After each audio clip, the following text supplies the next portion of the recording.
Hello বন্ধুরা, good morning, শুভ সকাল। কেমন আছো তোমরা সবাই? আশা করছি সবাই ভালো আছো, আর আমিও ভালো আছি। তবে সকালের দিকটা এই যে ইয়েটা দেখছো, এই সময়টা কিন্তু আমি একদমই ভালো ছিলাম না। তার কারণ হচ্ছে সকালবেলাতে ঘুম থেকে ওঠা হয়েছে, আশিপাশি কাজ সারা হয়েছে, চা খাওয়া হয়েছে। খেয়ে টেয়ে আমি কিন্তু গতকাল রাতের বেলা অনেকটা কাজ সেরে রেখেছিলাম। কারণ হচ্ছে যে আমি কিন্তু যে শীতে যে কম্বলগুলো গায়ে দেওয়া হয়, সেই কম্বলগুলো আমি ভিজিয়ে রেখেছিলাম। এই বছর তো অনেক দেরি হয়ে গেল, বৈশাখ মাস পড়ে গেল আমার কাচা ধোয়া করতে। শরীর খারাপ এই সেই করে দেরি হয়ে গেল। অন্য বার তো ফাল্গুন মাস শেষ হয়ে যায়, চৈত্র মাসের প্রথম দিকেই আমি কেচে ফেলি। তবে প্রত্যেক বছরই কিন্তু আমি ওই কম্বলগুলো কেচে ধুয়ে বড় ট্রাঙ্কে আমি ন্যাপথলি দিয়ে রেখে দিই। আবার পরের বছর শীতে গায়ে দিতে লাগে। তো যথারীতি আমি গতকাল রাতে আমি কিন্তু ওগুলো ভিজিয়ে রেখেছিলাম, দুটো কাঁথা আর 3টে কম্বল। তো ছেলেকে বলেছিলাম যে পায়ে করে বড় অ্যালুমিনিয়ামের গামলা আছে, পায়ে করে খুঁজলে আমরা ধুয়ে দিই। তো বাবাও আছে এবছর, বাবাও সাথে করে কেচে দেবে। রাতের বেলা তেমন কিছু করলো না। সকালবেলা হঠাৎ কোথাও কিছু নেই, আমি সকালবেলা বাসি কাজকর্ম সেরে মানে গা হাত ধুয়ে ওই চাটা করে খেয়ে দিয়ে নিয়ে আমি দোকানে চলে এলাম। আমি বললাম তাহলে তুই আর তোর বাবা গিয়ে ওগুলো কেচে দেখে, এখন জলটা জোরে পড়ছে। ওই তখন বাজে 8টা মতন। তো সেই শুরু হয়ে গেল অশান্তি, যে আমি এখন কাচতে পারবো না, আজকে তুমি এখন ভিজালে কেন? আমি বললাম সে আবার কী কথা, আবার টাইম কোথায়, বাবা আস্তে আস্তে টাইম হয়ে যাচ্ছে, চলে যাবে কাজে, যেখানে যে কাজ করে। তারপরে আমার তো শরীরের অবস্থা একদমই ভালো না, আমি পায়ে করেও ওই ভারী জিনিসগুলো তুলতেও পারবো না, কাচতেও পারবো না। তা ভিজিয়ে দিয়েছি কেচে রেখে, আমি পারবো না। দিয়ে তো তুমুল অশান্তি একচোট হলো ছেলের সাথে। তো তারপরে যাই হোক, খুব বকাবকি করার পরে গিয়ে, এমনিতে তো ছেলে আমাকে ভীষণ ভয় পায়, তো যাই হোক বড়ও হয়েছে, তা খুব বেশি করাটাও আবার ঠিক না। দিয়ে যাই হোক বকাঝকা করলাম, একটু বোঝালাম, বুঝিয়েই বকলাম। তো যাই হোক তারপরে আবার রাগঝাগ করে গেল, গিয়ে নিজে একাই কেচেছে, ওর বাবাকে কিছু করতে দেয়নি। তো তারপরে দুটো ভাত চাপিয়ে দিয়েছিলাম। আমি দেখছি দোকানে আছি, দোকানে থাকতে থাকতে আমি দুটো ভাতও চাপিয়ে দিয়েছি, আলু সেদ্ধ দিয়েছি। আর ভাবলাম কি করবো, এদিকে দোকানেও আছি, দোকানটাও সামলাতে হচ্ছে আমাকে, ওরা বাবা ছেলে ওদিকে কলতলায় রয়েছে। তো এই দেখো ভাত হয়ে গেছে। আর দেখতেই পেলে আমি ডিম ভেজে নিলাম, 4টে ডিম একসাথে করে বেশ মোটা করে ভেজে নিলাম। আমি দেখছি যে এমনি অশান্তি হয়েছে, ছেলেটা আমার কাঁচা ধোয়া পড়েছে। তো এখন যখন ভাতটা বাড়ছি, তখন কিন্তু আমাদের ছেলের চান ধান পুজো সব কিছুই কমপ্লিট হয়ে গেছে। তো তারপরে আমি দেখলাম যে না, ডিমটা একটু ভাজি, তাহলে ও একটু ডিমটা ভালোবাসে, জানো তো। তো তাহলে একটু ডিম ভাজা দিয়ে, নাহলে আমি ভেবেছিলাম ঘি আলু ভাতে দিয়ে ভাত কটা খেয়ে নেবো। তারপরে দেখলাম না, তাহলে পেঁয়াজ কুচি আলু ভাতে মাখবো, আর ডিম ভাজা করবো, মোটা করে ডিমটা ভাজি। তো যাই হোক দেখতেই পেলে 4টে ডিম একসাথে ভাজলাম। তো তারপরে যে আলু ভাতে মেখে নিচ্ছি, দিয়ে হঠাৎ মনে পড়লো যে বাটিতে করে অল্প দুটো পান্তা ভাত আছে গতকাল রাতের। তো দিয়ে বলছে কি যে আমি ডিম ভাজলে তাহলে পান্তা ভাত নেই, ও আবার ডিম ভাজা পান্তা ভাত দিয়ে বেশি ভালোবাসে। তা আমি বললাম না, গরম ভাতই আছে, গরম ভাতই খা। বলো না, তারপরে আমি বললাম হ্যাঁ, টেবিলে অল্প একটু পান্তা ভাত আছে। তা বলে তাহলে আমাকে দুটো মুড়ি দাও, ভাতেতে মুড়িতে মিশিয়ে আমি খেয়ে নেবো।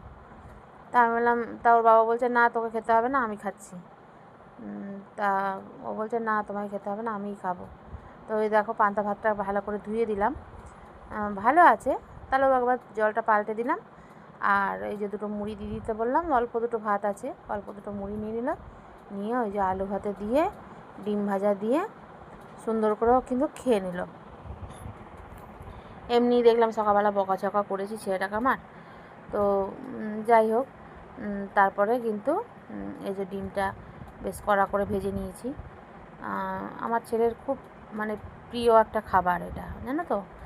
তো যাই হোক, ওর বাবাকেও দিয়ে দিলাম, আমিও দুটো নিলাম, নিয়ে যাই হোক এই দেখো, তারপরে কিন্তু ওদেরকে বাড়ি থেকে তাড়িয়ে দিচ্ছি আমি। ওই গামলা শুদ্ধ নিয়ে, কম্বল নিয়ে অশান্তি এত, আমি কিন্তু বাড়ি থেকে তাড়িয়ে দিলাম। এ দেখো আর একটা কম্বল মেলা আছে, দেখেছো? তোমরা কি ভাবছো আমি ঠিক বলছি? দেখো দরজাটা আমি খুলে দিলাম, দেখলে? কিন্তু না, হ্যাঁ, ওদেরকে বাড়ি থেকে একদমই তাড়িয়ে দিইনি। ওরা বাবা আর ছেলে দুজনে মিলে গেল পিসির বাড়িতে, মানে আমার দিদিভাইয়ের বাড়িতে, আমার ননদের বাড়িতে, বাড়ির ছাদে মেলতে। তো তারপর ওরা ছাদে ওই কম্বলগুলো সব মেলে এলো, ক্যাতাগুলো মেলে এলো। তারপরে আমি কিন্তু অনেকটা কাজ গুছিয়ে নিয়েছি, যেমন ধরো এই সবজি টবজিগুলো কেটে গুছিয়ে নেওয়া, তারপরে জলখাবারের বাসনগুলো মেজে নেওয়া। মেয়ে বউদের তো কত কাজই থাকে, তাই না, সকাল থেকে। তো যার জন্য আমি ওগুলো করে নিয়ে, এত মানে প্রচণ্ড পরিমাণে গরম করছে দেখলে, আমি তোমাদের ক্যামেরার সামনে একটু এলাম, তো কথাগুলো বলেছিলাম, কিন্তু তারপর দেখলাম পাশ থেকে বড্ড আওয়াজ আসছে, তবে কথাগুলো মিউট করে দিতে আবার বাধ্য হলাম। যাই হোক, তো আমি কিন্তু রান্নাঘরে চলে এসেছি, মানে আমি স্নান টান করে একদম ঠাকুর প্রণাম করে আমি রান্নাঘরে চলে এসেছি। তো প্রথমে রান্নাঘরে এসেই দেখতে পেলে আমি ওদিকে দেখো ইন্ডাকশানে দুধ চাপিয়েছি। দুধটা সকালবেলা চা করেছি, তখন একবার কিন্তু দুধটা গরম করেছি, ফুটিয়েছি, আবার এখন একবার ফুটিয়ে নিচ্ছি। কেন বলো তো? প্রচণ্ড পরিমাণে গরম তো, আর এত বড় পাত্রে 1 কেজি দুধ, মানে 2 প্যাকেট দুধ আমি যেহেতু জাল দিয়েছি, এবার দোকানের জন্য দুধটা আনা হয়েছে, বিক্রি হয়নি। এবার আমি দেখলাম যে দুধটা জাল দিয়ে নিই, নাহলে বাই চান্স যদি কেটে যায় পয়সাটাও নষ্ট হবে, তা ঘরে খেয়ে নেওয়া হবে, চা করতেও সন্ধ্যাবেলা লাগে, তো দুধটা জাল দিয়ে নিলাম। আর দুধের পাত্রটা এতটাই বড়, ফ্রিজে ধরবে না, বুঝেছো, যার জন্য ফ্রিজে ঢোকায়নি। তো যাই হোক, দুধটা জাল হয়ে গেল, ওদিকে ভালো করে ফুটিয়ে নিলাম। এদিকে গ্যাসের মধ্যে দুদিকে দুটো কিন্তু চাপিয়েছি, কারণ হচ্ছে এদিকে ডাল চাপিয়েছি, মুসুরির ডাল, আর ওদিকে কিন্তু একটা সবজি ভাজা চলছে। সবজিটার মধ্যে রয়েছে গাজর, বরবটি, আলু আর পেঁয়াজ। তো বোনের বাড়িতে গত পরশুদিন গিয়েছিলাম, দেখেছিলে পাট শাক সবজি বেশ খানিকটা দিয়েছিল, গতকালও করেছিলাম পাট শাক ভাজা। তো এই যে পাট শাকগুলো বাঁচা ছিল, জানো তো, পাট শাকগুলো বাঁচা ছিল।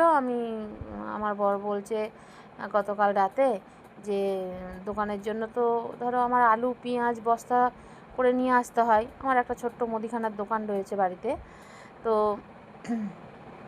যার জন্য আমাকে ওই আলু পেঁয়াজটা নিয়ে আসতে হয়। তা আমার বর বলছে গতকাল রাতে আর কি, যে জানো তো অনেকগুলো পেঁয়াজ না পচা পচা পাড়া হয়ে গেছে, আর এই গরমে পেঁয়াজ তেমন কেউ ইয়েও করছে না, কল বেরিয়ে যাচ্ছে, তা কালকে তাহলে হয় পেঁয়াজি ভেজো, আর তা না হলে একটু পেঁয়াজ পোস্ত করো। তা আমি ভাবলাম যে মনে মনে করলাম যে তার মানে ওর হয়তো খেতে ইচ্ছা করেছে।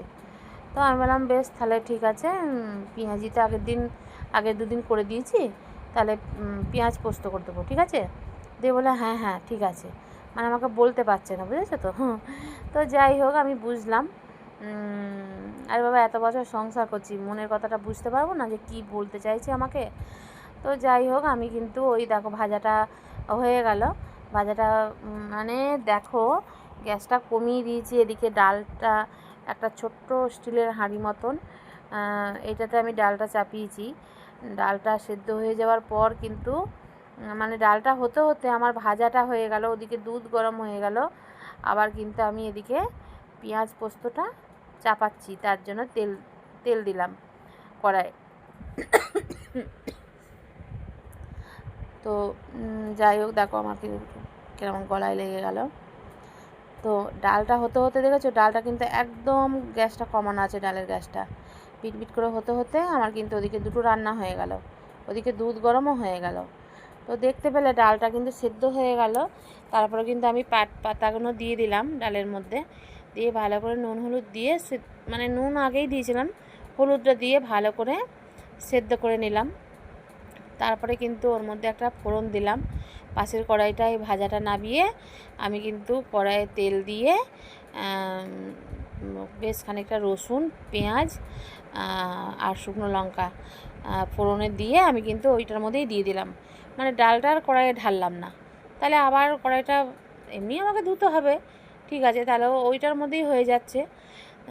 তো যাই হোক, এই দেখো আমি পেঁয়াজ পোস্তটা কিন্তু অনেকটা পেঁয়াজ, তা আমি আমার বরকে বলেছিলাম গতকাল রাতে যখন পেঁয়াজ পোস্তর কথা যখন উঠেছে, তা আমি বললাম তাহলে পেঁয়াজ দেখবে, তাহলে যেগুলো পচে পচে গেছে বা কল বেরিয়ে গেছে, তখন যখন পেঁয়াজ পোস্ত খেতে ইচ্ছা করেছে তাহলে একটু বেশি করে পেঁয়াজ কেটে দেবে, তুমি একটু কেটে দিও পেঁয়াজটা, হ্যাঁ। কেন বলো তো, আমার না পেঁয়াজ কাটলেই না আমার মাথা যন্ত্রণা শুরু হয়ে যায় জানো। তো যাই হোক, দিয়ে বলেছিলো ঠিক আছে পেঁয়াজটা আমি কেটে দেবো। তো তো তারপরে কিন্তু পেঁয়াজটা ওই কেটে দেয়। তো যাই হোক, দেখো গল্প করতে করতে কিন্তু আমার পেঁয়াজ পোস্তও শেষের পথে, ডাল আমার এদিকে কমপ্লিট হয়ে গেছে। তো পেঁয়াজ পোস্তে যেহেতু পোস্তটা একটু বেশি লাগে, তো পোস্তটা অনেকটা পরিমাণে যেহেতু বেটেছি, তো ছেলের জন্য আমি 2 থেকে আড়াই চামচ মতন পোস্ত বাটা তুলে রাখলাম। কেন বলো তো, আমার ছেলেটা কিন্তু না ভীষণ পোস্ত বাটা খেতে ভালোবাসে, কাঁচা পোস্ত। তো তো চলো, এই যে দেখো পেঁয়াজটা ভালো করে ভাজা ভাজা মতন হয়ে গেল, একটু নুন দিয়ে ভালো করে সেদ্ধও হয়ে গেল, পেঁয়াজটা ভাজাও হয়ে গেল। এবার কিন্তু আমি পোস্তটা দিয়ে দিলাম, একটু সামান্য জল দিয়ে দিলাম, দিয়ে এবার ওটা কিন্তু সুন্দরভাবে একদম মানে কড়াই থেকে ছেড়ে ছেড়ে যাবে সেইভাবে আমি কিন্তু ভেজে নেবো পোস্তটা, তাহলেই কিন্তু পোস্ত বাটা আমার কমপ্লিট। তাহলে বন্ধুরা, আজকের মতন ভিডিও এখানেই শেষ করছি। সবাই তোমরা ভালো থেকো আর আমার পাশে থেকো।